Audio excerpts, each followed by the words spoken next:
ज्ञान ही शक्ति है। एक गांव में दो मित्र राहुल और संजय रहते थे।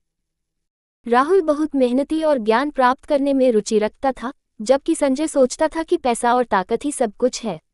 एक दिन उन दोनों के बीच इसी विषय पर बातचीत होती है। संजय अभिमान से, राहुल तुम हर समय किताबें पढ़ते रहते हो, ज्ञान से क्या मिलेगा, असली ताकत तो पैसे और शारीरिक बल में है। राहुल मुस्कुराते हुए, संजय ज्ञान के बिना धन और बल अधूरे हैं। एक शिक्षित व्यक्ति ही समझदारी से पैसा कमा सकता है और अपनी ताकत का सही उपयोग कर सकता है।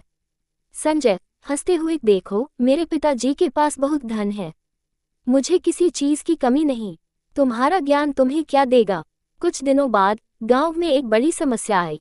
नदी का पुल टूट गया और लोग परेशान हो गए। गांव वालों ने मिलकर नया पुल बनाने का फैसला किया। गांव का मुखिया, हमें इस पुल को मजबूती से बनाने के लिए एक योजना चाहिए, क्या कोई सुझाव दे सकता है।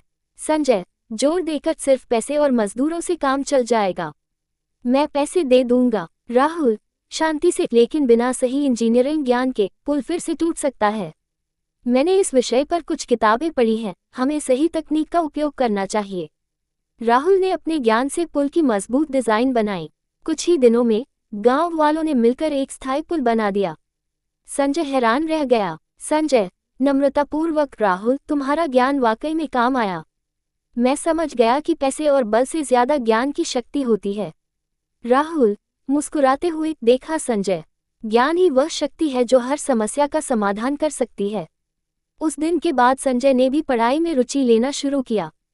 दोनों मित्रों ने समझ लिया कि सच्ची शक्ति ज्ञान में ही निहित है। शिक्षा, धन और बल क्षणिक होते हैं, पर ज्ञान स्थायी शक्ति प्रदान करता है।